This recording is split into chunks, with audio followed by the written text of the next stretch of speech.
kita masuk ke sesi adaptasi. Teman-teman, kemarin kalau teman dapat info kalau teman-teman udah dikasih wawasan, udah dikasih sharing session dengan para alumni NS Team tentang adaptasi. Boleh dong ceritain? Di materi kemarin adaptasi, Kak Asti menjelaskan bagaimana kita beradaptasi di lingkungan baru.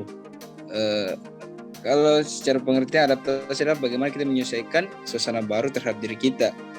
Kemudian hal-hal yang harus diperhatikan ketika kita beradaptasi di tempat baru, dari mungkin suasana lingkungannya, bagaimana kita melihat keadaan sekitar kita, hal-hal yang warga lakukan, kemudian hal-hal yang tidak boleh kita lakukan dalam lingkungan tersebut. Kalau pasti kemarin sih banyak contoh kemarin Kak, kalau di Halmahera sendiri katanya salah satu hal yang sering dilakukan di sana sama warga anak mudanya, ada katanya kegiatan yang sampai start dari malam sampai subuh, yang itu harus ikut katanya, kegiatan muda-mudi katanya Kak.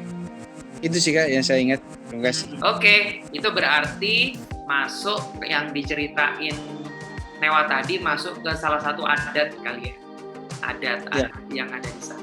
Bagus, berarti teman-teman udah punya nih gambaran. Nah, pertanyaannya sekarang, kira-kira waktu acara malam sampai subuh itu ada hal yang negatif nggak yang atau hal yang positif nggak yang dikerjain mereka? Kalau segi positifnya jika mungkin lebih menunjukkan keakraban ke antara muda-mudinya di lokasi tersebut. Kemudian khusus kita sendiri ketika kita anak NS ikut kan setidaknya mereka kenal kita. Wah ternyata ada NS juga. Dengan menghargai adat mereka lebih bisa percaya kita. Wah ternyata mereka menghargai adat-adat kita. Jadi kita harus lebih percaya sama mereka. Itu enggak. Dari segi negatifnya sendiri kan kalau dari kesehatan kan begadang sama gitu kan enggak boleh Kak. Kalau nggak ada artinya ya, kata Haji Romli Rama. Kira-kira dari situ deh, ada peluang nggak teman-teman yang bisa dilakuin? Pesannya Kak Asti kemarin kalau bisa ikut kegiatannya itu di siang hari saja, karena kan itu acaranya dari pagi sampai malam. Apalagi kita NS ini sebagai sebagai contoh, karena kita datang, jadi kita sebagai sesuatu yang bisa dicontoh, maksudnya yang memberikan contoh. Sebaiknya kalau ada acara, sebaiknya kita katanya datang di pagi atau siang hari, jangan di malam hari, karena kan kalau pesannya di malam hari itu kan kurang baik untuk maksudnya untuk pesannya di malam hari itu kita, apalagi kita yang perempuan ya Kak, di malam hari tidak baik. Untuk paham kondisi sama karakter dari masyarakat di sana, kita itu nggak boleh hanya berdiam diri di rumah aja gitu. Untuk kita juga harus aktif sama kegiatan-kegiatan masyarakat di sana, sering jalan-jalan, jadi supaya kita tuh nyambung gitu sama masyarakat di sana, sehingga kalau ada program juga gampang gitu terrealisasi. Terus juga di sana disarankan juga buat Mama Piara. Piara. Iya, Mama angkat ya, Piara itu angkat. Gitu. Jadi supaya kita juga lebih dekat lah intinya dengan masyarakat, karena program-program kita kan sasarannya masyarakat. Adaptasi itu menyambung dengan di sana, teman-teman. Seperti yang Diana tadi sampaikan, benar ya, dan Kak Asti sampaikan, kalau datang sebagai NS Team itu jangan puskesmas oriented deh. Ya apalagi pulau-pulau kecil ya, pastinya penduduknya nggak banyak. Udah tahu jumlah penduduknya berapa? 6.000-an Kak. Oke. Kalau man ingin merefleksi apa yang disampaikan teman-teman tadi itu, bener banget ya yang Kak Asti, puskesmas aja. Kalau teman-teman puskesmas, diam di puskesmas gitu ya, tanpa mengenal masyarakat, ya rugi banget gitu, karena yang teman-teman hadir di sana itu apa bedanya NS Team sama NS individu, tahu nggak? Udah tahu belum? Kalau tim programnya dikerjakan sama-sama Kak. Bedanya itu kalau tim kan kerjasama antar teman-teman dari berbagai macam profesi. Kalau individu ya kerja dengan mandiri Nah. dirinya sendiri. Ya, seperti yang Yati sampaikan, berarti tujuannya NS Team hadir di sana dengan tujuannya individu hadir di sana apa bedanya? Kalau tujuannya sama-sama untuk mensukseskan program yang sudah disepakati bersama. Tujuannya itu pendekatannya itu melalui sendiri. Kalau individu dia pendekatannya itu sendiri.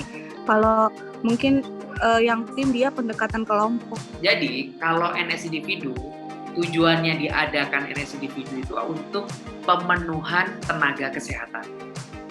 Jadi puskesmas tersebut ya kurang tenaga dokter, maka bukalah NS individu jurusan profesi dokter. Jadi kerjanya dia mengerjakan SKP-nya dokter yang ada di situ.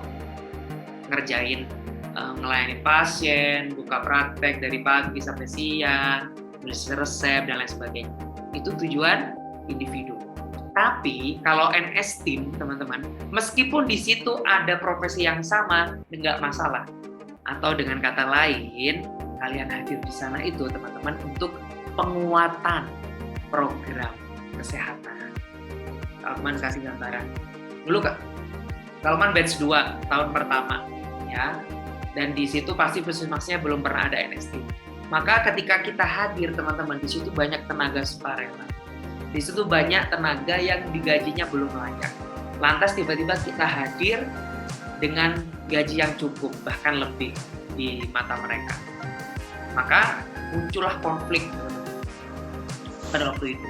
Ngapain sih? Di sini kan udah ada dokter, di sini kan udah ada kesmas. Ngapain kesmas datang lagi? Kok nggak yang lama aja atau yang sukarela aja yang diangkat jadi tenaga kesehatan? Muncul pertanyaan. Maka ini nyambung dengan Diana tadi sampaikan. Maka teman-teman hadir di sana bukan sebagai puskesmas oriented, ya. Teman-teman di sana itu, ya, teman-teman di sana itu adalah fokus ke penguatan program kesehatan yang belum tercapai, seperti Ayu tadi bilang. Maka diperlukan adaptasi, makanya materi coaching itu adaptasi agar teman-teman mengenalnya itu lebih luas, mempunyai frame lebih luas. Coba deh, kalau mantannya sekarang, kalau ngobrol adaptasi, siapa yang harus teman-teman kenal ketika baru pertama datang? Unsur-unsurnya. Lingkungan puskesmas. Ya. Orang di puskesmas, kemudian tokoh masyarakat, tokoh agama, tokoh pemuda, Kepala desa, termasuk tokoh masyarakat. Nah, sekarang Kak Luman tanya deh, nyambung dengan adaptasi, gimana caranya kalian kenal dengan mereka? hadir di pertemuan musyawarah desa, kemudian datang bersilaturahmi ke rumah. Biar tahu. Kan perkenalan. Itu alurnya gimana, strateginya biar cepat kenal. Berarti kalau yang Ayu bilang nunggu undangan kan nggak mungkin, kan pasif tuh. Maunya biar proaktif gimana cara? Datang sendiri. Banyak jalan Kak, jalan-jalan. Ya, itu teman-teman harus rumuskan ya di tim. Ya, itu salah satu wujud adaptasi. By the way, di sana agamanya apa paling banyak? Udah tahu? Islam, Kak. Pertama, Newa. Kalau Newa kan laki-laki solih kan, bukan solihah kan? Kalau laki-laki solih, sholatnya di masjid. Kalau laki-laki solihah, baru sholatnya di rumah. Bener ya? Teman-teman ibadah bareng, temuin, kenalan di situ, bener ya? Terus kira-kira di masjid ada aktivitas apa? Remaja masjid mungkin. Nah, ada remaja masjid, apalagi? Apalagi? Pengajian. Rutin. Pengajian. Kegiatan bapak-bapak, misalkannya pengajian rutin itu bisa yang umum. Mungkin ada kegiatan bapak-bapak khusus, ada kegiatan ibu-ibu muslimah, biasanya ada ya. Di situ teman-teman mulai pendekatan pertama. Jadi hari pertama teman-teman hadir di puskesmas, tidak menunggu kepala puskesmas mengadakan acara memperkenalkan teman-teman kepada orang puskesmas di dalam. Pasti kalau di internal pasti dikenalin teman-teman. Tapi kalau di luar dari puskesmas itu menunggu momentum, menunggu anggaran, jadwalnya udah ada, kelamaan. Nah, maka pendekatan yang pertama bagus tuh, udah jawab sama teman-teman. Jadi di masjid. Cari kegiatan-kegiatannya di situ, nimbrung di sana, teman-teman. Minimal di desa tempat kalian tinggal dulu, ya. Kemudian menyebar ke 7 desa. Teman-teman, Kak Lukman, di 14 desa, Morotai Utara, gitu ya, Morotai Utara kecamatannya, 7 desa, 14 desa, itu selama 3 bulan selesai kalau kenal dengan semua orang di sana. Caranya gimana? Yaitu benar yang teman-teman sampaikan tadi, pendekatannya lewat tempat ibadah. Kalau kan Muslim, tapi dulu teman-teman setiap hari Ahad, hari Minggunya orang Kristen, kalau kan masuk ke gereja, ya mau nggak mau masuk ke gereja memberikan apa? Penyuluhan. Pertama mohon izin dulu, kemudian mendekatan mereka. Karena apa? Kalau kita mendekatnya ke tokoh agama atau tokoh masyarakat sekalipun, kita tidak perlu bingung mengundang orang, karena mereka memang sudah rutin datang ke sana. Benar?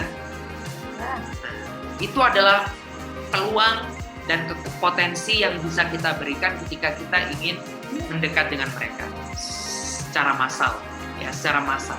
Kemarin kita belajar komunikasi, pendekatan secara personalnya. Benar kata Ayu bilang, deketin dulu tokoh-tokohnya, stakeholdernya, tokoh kuncinya. Kalau di masjid berarti imamnya, marbot masjidnya, pengurusnya.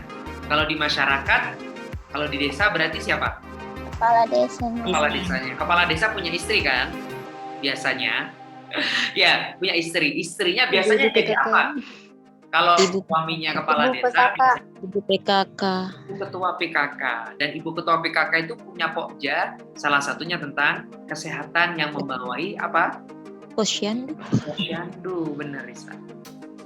Nyambung di sana teman-teman. Nah itu yang kalian rangkul dulu dengan teknik komunikasi yang kita udah obrolin kemarin. Ya. Kalau mau tambahin juga ada sistem teknik komunikasi NLP itu, Neuro Linguistic Program. Itu ada konsep namanya pacing dan leading. Kalau mau cerita, dulu ingin dekat dengan kepala desa, kalau mau cari tahu hobinya, ya, cari tahu hobinya dia apa, kesukaannya apa. Dan kalau mau ingin berusaha untuk dekat dia dengan mendekatkan dia kesukaannya apa, maka cara yang tercepat agar kita dekat dengan orang itu cari kesukaannya. Pasti dia senang menceritakannya, bener nggak? Iya, Kak. Deh, Newa sukanya apa? Nyanyi kan? Betul, Kak? Betul. Kalau ngobrol lagu dia diajak main musik, nyanyi bareng, nongkrong, seneng banget. Karena Newa banget gitu. Contoh ini, enggak kayak dulu waktu kita rapat di BEM gitu, enggak juga. Setiap kali rapat dibuka gitu ya. Enggak juga. Karena teman-teman hidup dengan masyarakat. Ya, Betul. dengan sudah suasana hidup sebenarnya gitu. Hidup untuk makan, untuk senang dengan keluarga, cukup itu aja mereka. Maka pendekatan kita juga seperti itu teman-teman. Bukan pendekatan pekerjaan, personal, pendekatan sosial. Itu yang harus teman-teman pahami ya ketika beradaptasi.